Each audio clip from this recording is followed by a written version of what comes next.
Good morning, everybody. I'm Steve Robinson, and my wife Jenny will be reading the scriptures to you this morning. Hi everyone, Jenny here.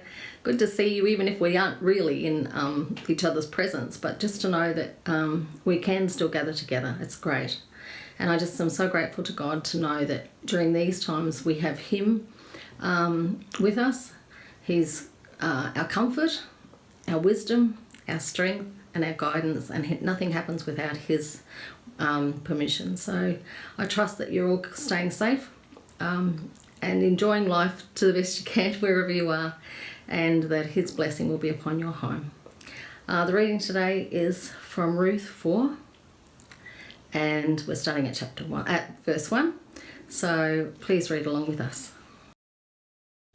So Boaz went to the town gate and took a seat there. When the family redeemer he had mentioned came by, Boaz called out to him, "Come over here, friend. I want to talk to you." So they sat down together.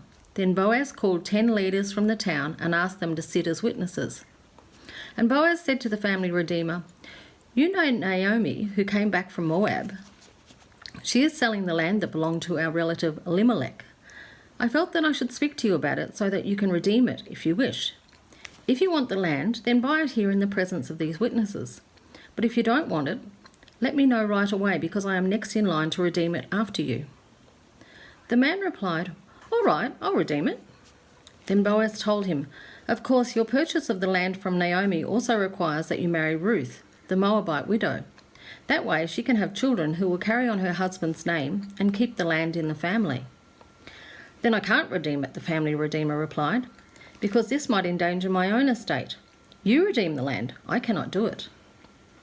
In those days, it was the custom in Israel for anyone transferring a right of purchase to remove his sandal and hand it to the other party. This publicly validated the transaction. So the other family redeemer drew off his sandal as he said to Boaz, "You buy the land." Then Boaz said to the leaders and to the crowd standing around, "You are witnesses that today I have bought from Naomi all the property of Elimelech, Kilion, and Mahlon, and with the land I have acquired Ruth, the Moabite widow of Mahlon, to be my wife. This way she can have a son to carry on the family name of her dead husband, and to inherit the family property here in his hometown. You're all witnesses today." Then the leaders and all the people standing there replied, "We are witnesses. May the Lord make the woman who is now coming into your home like Rachel and Leah, from whom all the nation of Israel descended. May you be great to Ephrathah and famous in Bethlehem, and may the Lord give you descendants by this young woman who will be like those of our ancestor Perez, the son of Tamar, and Judah, the descendants of Boaz." So Boaz married Ruth and took her home to live with him. When he slept with her, the Lord enabled her to become pregnant, and she gave birth to a son. And the women of the town said to Naomi, "Praise the Lord who has given you a family redeemer today. May he be famous in Israel. May this child restore your youth and care for you in old age.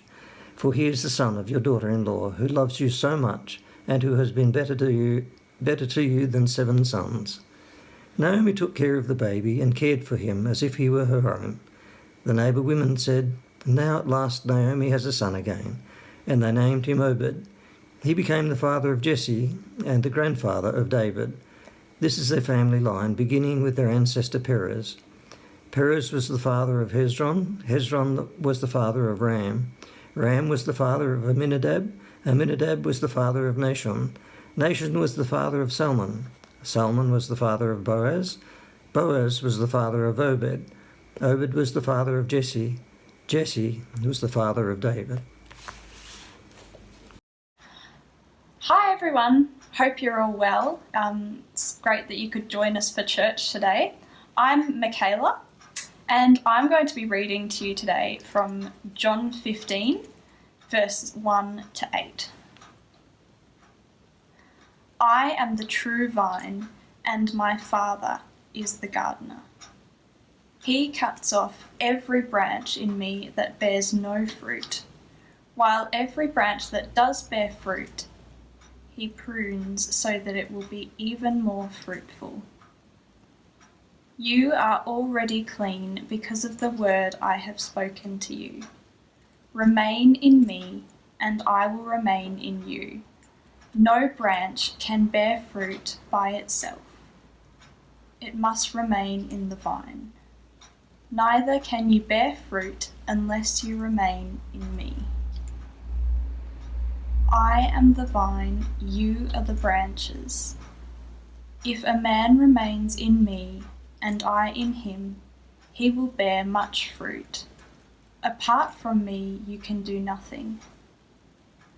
If anyone does not remain in me, he is like a branch that is thrown away and withers.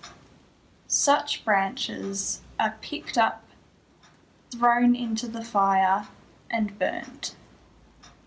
If you remain in me, and my words remain in you, ask whatever you wish, and it will be given you. This is to my Father's glory, that you bear much fruit, showing yourselves to be my disciples.